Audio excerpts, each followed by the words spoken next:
Hello welcome दोस्तों, आज हम एक्सप्लेनेशन करेंगे न्यू रिलीज मूवी गदर 2 जो कि गदर 1 का सीक्वल है। मूवी की शुरुआत में हम गदर मूवी के कुछ सीन देखते हैं जो कि 1947 का होता है। कैसे तारा सिंह और सकीना मिले, कैसे उन लोगों की शादी हुई, सकीना के पापा अशफाक अली ने कैसे तारा सिंह के सामने हार मानी और कैसे उनका बेटा जीत हुआ, सब कुछ हमको एक फ्लैशबैक में दिखाया जाता है। फिर हम जनरल हमीद को देखते हैं जो कि उस जंग को भुला नहीं पाता जहां पर उसके सोल्जर्स को तारा सिंह ने जान से मार दिया था। वो तारा सिंह को खुद अपने हाथ से मारना चाहता था और अशफाक अली ने जब हार मान के उन दोनों की शादी कराया था तब से वो अशफाक अली को मारने की साजिश कर रहा था और उस साजिश में वो कामयाब भी हो गया। अब उसका सिर्फ एक ही मकसद है, तारा सिंह और उसके फैमिली को खत्म करना और पाकिस्तान में सारे हिंदुओं को मुसलमान बनाना, और इस साजिश के लिए वो किसी भी हद तक जा सकता है। दूसरी तरफ हम तारा सिंह को देखते हैं जो कि अपने ट्रक्स को लेके आर्मी कैंप की तरफ आ रहा था और वो मेजर जनरल के बुलाने पे वो जाता है और बोलता है, सर आपने मुझे याद किया। तब जनरल राघव उसको बोलते हैं, तारा तुम कैसे हो, सकीना और जीत कैसे हैं? तारा सिंह तब बोलता है, सर आप लोगों के दुआओं से वो दोनों सही है, पर सर जीत कोई बात नहीं सुनता। उसको मैं हमेशा बोलता हूँ पढ़ाई करने के लिए क्योंकि मुझे आप जैसा उसको अफसर बनाना है, पर उसके दिमाग में कैसा भूत चढ़ा मुझे समझ में नहीं आता। वो हीरो बनना चाहता है, बम्बई जाना चाहता है। तो मेजर बोलता है, अभी तो वो छोटा है, धीरे धीरे वो ठीक सुधर जाएगा। फिर मेजर राघव बोलते हैं, तारा मुझे तुम्हारी हेल्प चाहिए, मुझे 50 ट्रक चाहिए होगा राम घाटी की तरफ, जंग होने की संभावना है। तब तारा बोलता है, सर हेल्प किस बात की, ये तो मेरा ड्यूटी है, मेरी जान मेरी माँ के लिए हमेशा हाजिर है, आप कभी भी बुला लेना, तारा सिंह पहुँच जाएगा। फिर हम देखते हैं तारा के परिवार को जहाँ पर सकीना, उसकी बीवी,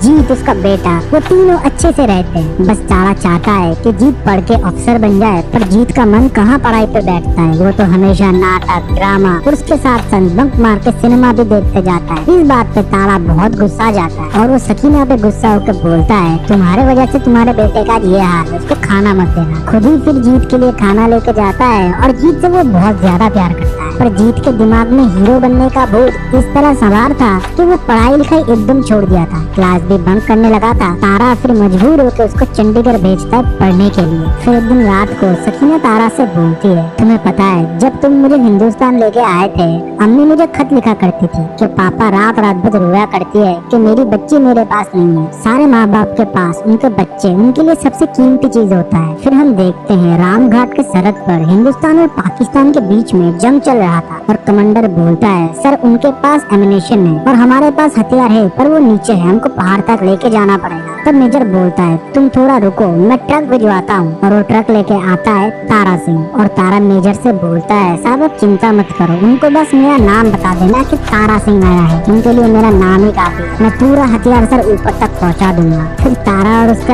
आदमी ट्रक लेके पाकिस्तान की गाड़ियों को कुचलते हुए पहाड़ के ऊपर जा रहे थे और उधर जाके खुद भी जंग लड़ रहे थे। तब उसको दूर से पाकिस्तानी जनरल हामिद देख लेता है, उसका मनोकामना पूरा हो जाता है तारा को मारने का, और वो आर्मी को बोल के तारा की तरफ बमबारी कराता है। फिर जब तारा का पता नहीं चलता है, सकीना और जीत तब बेस कैंप पहुंचते हैं और तारा सिंह के बारे में पता करते हैं। तब आर्मी ऑफिसर बताते हैं, हमारे बहुत सारे जवान भी लापता हैं, हम प्रोटोकॉल नहीं तोड़ सकते, और अगर वो लोग पाकिस्तानी सोल्जर के हाथों पकड़े गए तो हम सोच भी नहीं सकते कि उन लोगों के साथ क्या क्या हो रहा होगा। सकीना और जीत को उधर से खाली हाथ लौटना पड़ता है। सकीना अंदर से टूट चुकी थी, तारा के याद में वो हर दम रोती रहती थी, खाना पीना भी उसने छोड़ दिया था। पर दूसरी तरफ जीत उसके पापा के बारे में हर टाइम सोचता रहता था और वो अपने पापा का जिगरी दोस्त का चिट्ठी खोलता है जिधर उसका पाकिस्तान का एड्रेस लिखा हुआ था। उससे अपनी माँ का हालत देखा नहीं जा रहा था और अपने पापा को भी खोना नहीं चाहता था। तब जीत ठान लेता है, मैं पाकिस्तान जाऊंगा और मेरे पापा को ढूंढ के वापस लाऊंगा। फिर वो अपने घर में एक चिट्ठी छोड़ के पाकिस्तान के लिए नकली आइडेंटिटी और पासपोर्ट बना के निकल जाता है। पाकिस्तानी हर एक से पूछ रहे थे, तुम में से अगर कोई हिंदुस्तानी जासूस है तो अभी बता दो, नहीं तो मरने के टाइम तुमको पानी भी नसीब नहीं होगा। और एक आदमी से ऑफिसर बोलता है, तुम लखनऊ से हो ना, उधर मुसलमान कैसे रहते हैं? जब वो बोलता है, उधर मुसलमान भाई भाई की तरह रहते हैं, और ये भी बोलता है, मेरे वालिद का इंतकाम हो गया है इसलिए उनको आखिरी बार देखने के लिए आया हूँ। तब वो ऑफिसर बोलता है, जो मुसलमान बोलता है कि वो इंडिया में खुश है, उसको पाकिस्तान में रहने की कोई हक नहीं है, और उसको उधर गंदी तरीके से पीटता है। और ये सब देख कर जीत भी चौकन्ना हो चुका था और ऑफिसर जो भी सुनना चाहता था वो वही बोलता है और उस इमिग्रेशन से वो निकल जाता है। पर कुछ टाइम बाद उधर आईएसआई आ जाता है और बोलता बोलता है ये फोटो में जो लड़का है उसने नकली डॉक्यूमेंट बना के पाकिस्तान में घुसा है, वो एक हिंदुस्तानी एजेंट है। फिर जीत करीम के घर जाता है जो कि तारा का दोस्त होता है और उससे पूछता है कि बाबा किधर है। वो बोलता है बेटा मुझे तो सही से नहीं पता तुम्हारे बाबा किधर है, पर जिन कैदियों को पकड़ा गया है उन लोगों को स्पेशल सेल में रखा गया है जो कि लाहौर में है। फिर करीम अपना नेटवर्क लगा के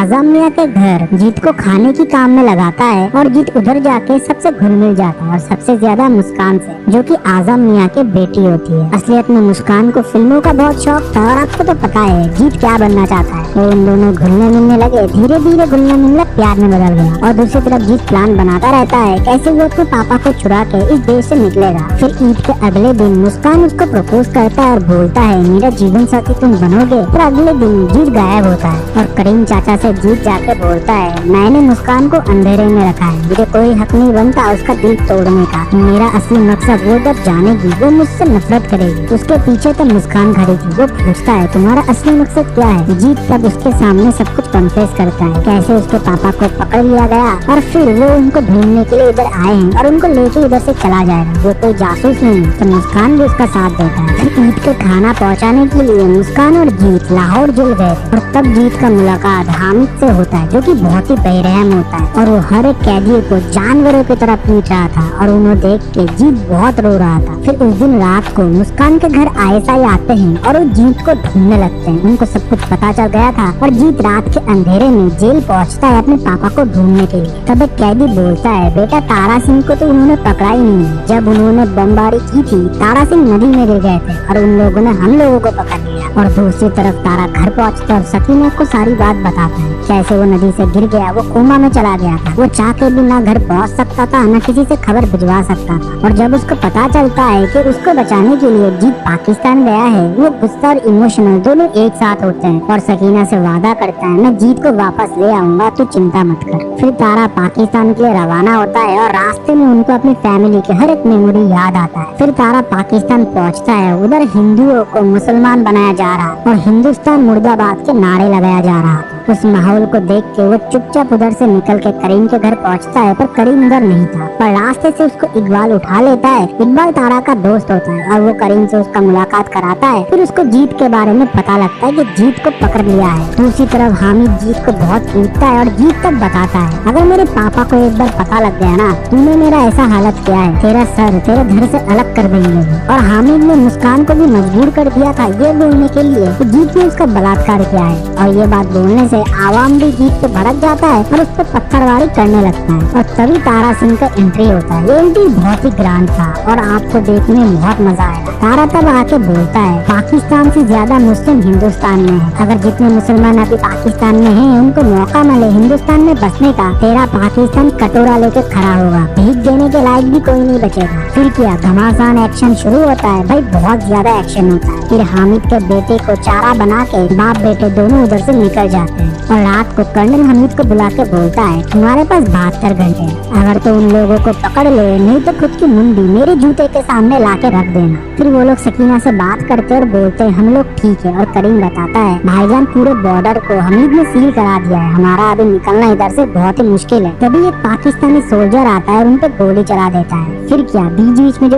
एक्शन देखने को मिलता है वो ऑसम। एक सीक्वल मूवी से मैंने तो इतना एक्सपेक्ट नहीं किया था, पर सनी पाजी ने जो कमाल दिखाया है भाई वो बॉक्स ऑफिस पे धमाका मचा दे। फिर उनके गाड़ी के ऊपर रॉकेट लॉन्चर मारा जाता है और बाप बेटे अलग हो जाते हैं। फिर रात को वो लोग एक दूसरे को इधर उधर ढूंढ रहे थे और तारा तब वही पुराना गाना गाता है जो कि उसके छोटे टाइम से जीत को सुनाया था, उर्जा काले कावा तेरे। और जीत घायल हालत में भी वो गाना गुनगुना रहा था। फिर से वो लोग मिल जाते हैं। फिर वो लोग बॉर्डर क्रॉस करते हैं, उनको आजम मियां मदद करते हैं, वो भी मुस्कान की खुशी के लिए, क्योंकि एक बाप के लिए अपने बच्चे की खुशी सबसे बड़ी होती है। और वो मुस्कान को भी उनके साथ भेज देते हैं और खुद वो लोग पाकिस्तानी बॉर्डर क्रॉस करके देश छोड़ रहे थे। पर उन लोगों को हामिद पकड़ लेता है और हेलीकॉप्टर से एक एक करके नीचे फेंकने लगता है। तब तारा के पास कोई रास्ता नहीं था और जीत और उनको सरेंडर करना पड़ता है। फिर उनको हामिद बात के बोलता है बोल हिंदुस्तान मुर्दाबाद, और ना बोलने पे उन लोगों को बेरहमों की तरह मारता है। और तारा तब बोलता है मेरे बच्चों को मत मारो, तुम्हें क्या लगता है अगर हम बोल दे हिंदुस्तान मुर्दाबाद तो क्या हिंदुस्तान मुर्दाबाद हो जाएगा? हिंदुस्तान कल भी जिंदाबाद था,